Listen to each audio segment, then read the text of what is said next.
What's up, guys, and welcome to Shifting Lanes. My name's Chad. That is a pile of parts for our project Lexus IS300. I'm going to walk you through what all of those are, what our plan is, so stay tuned.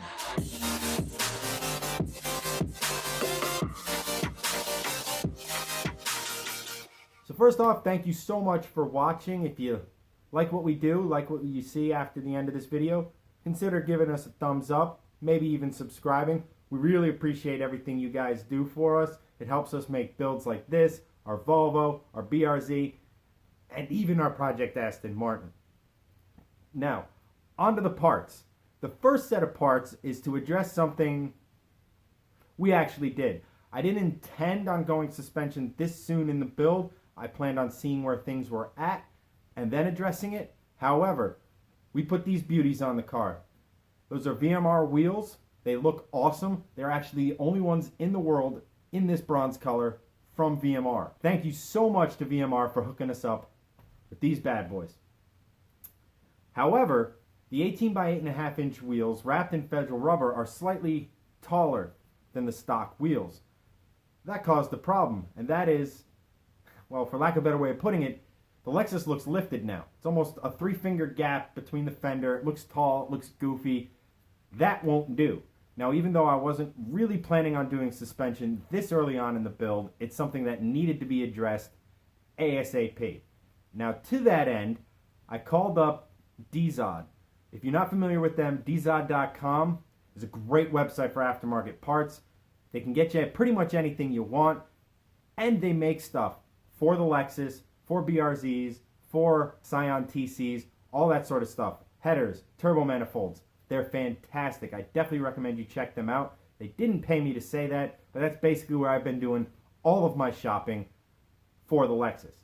Now, I started with an Eibach lowering kit. Now, these are lowering springs. They also make the car handle a hell of a lot better, especially when combined with much beefier fronts and rear sway bars.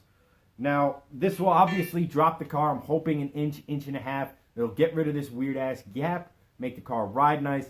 I want to make it clear, I am not stancing this car. I just want it to look a little bit lower and fill some of the gap. You might be wondering what kind of struts we're using. Now, these are still from original. This car has almost 172,000 miles. The struts on this bad boy are as they came from the factory from Lexus. So we're upgrading everything else. That's why we're upgrading to Tokyo. Now that's T-O-K-I-C-O, so I probably butchered the pronunciation of that.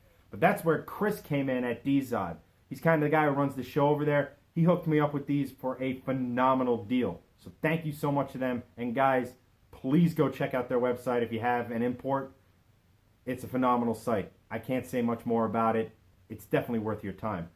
These will help us replace the old ones, get the car standing the way we want, and more importantly, handling the way we want, especially when we throw some more power at it. Before we put the wheels on, before we needed to address the ride height, the first thing I actually had planned for this car was a brake upgrade. The main reason I needed a brake upgrade is that these things are on their last legs big time.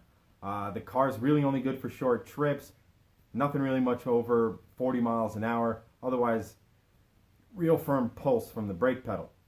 Now we are going to replace all of the braking components, so I'm talking rotors. These are EBC. You'll notice they're not drilled and slotted. I'm not trying to make a track monster here, but it's hard to tell through the video.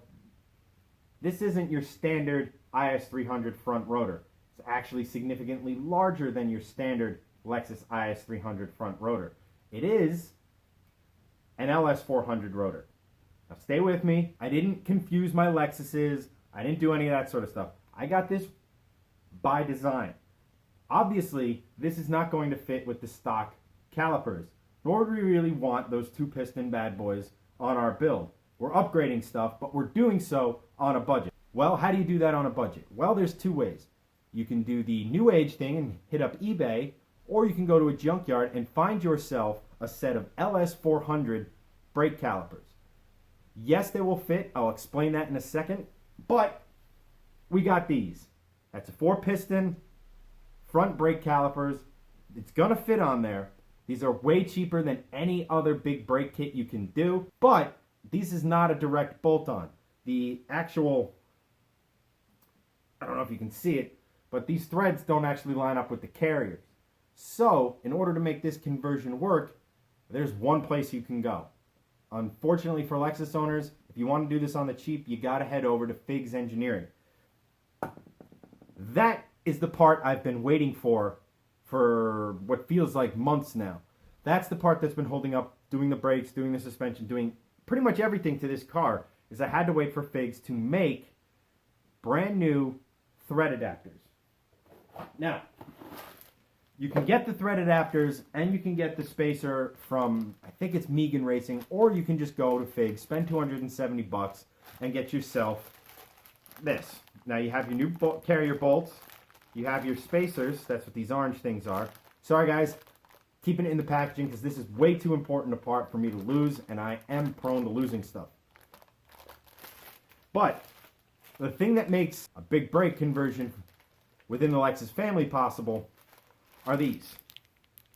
These are thread adapters. These press into the caliper and allow the IS300 or these carrier bolts to work with the caliper.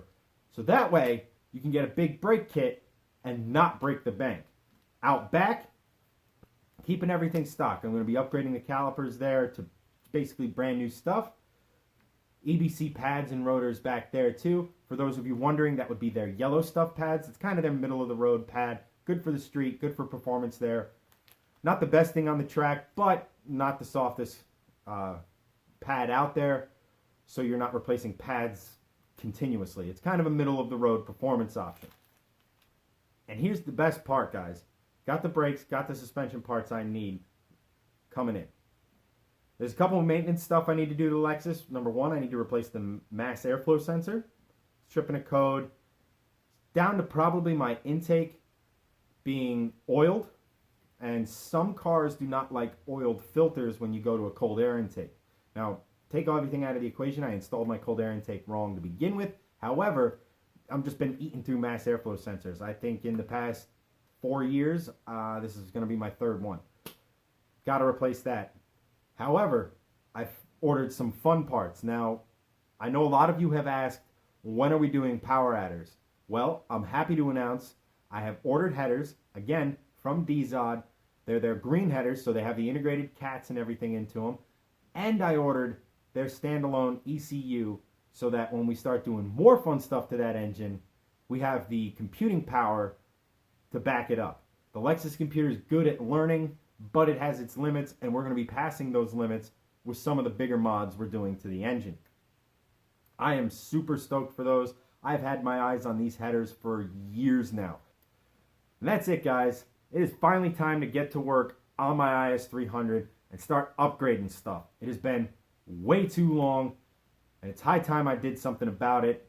Next time you see this car, actually, next time you see the Project Lexus, you won't actually see the car. We're going to be disassembling those LS400 calipers and powder coating them and then reassembling them, basically showing you how you can do that at home.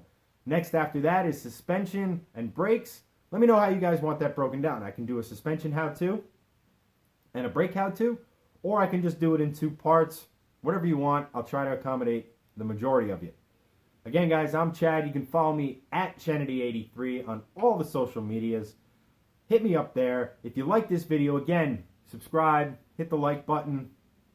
We really appreciate everything you guys do for us. If you want some Shifting Lane swag, I'll put a link below. Check it out. Team Dadwagon stuff, your generic Shifting Lane stuff. Every dime from those shirts goes directly into our builds. All that support really means the world to us. I can't wait to get to work, guys. I'll catch you next time.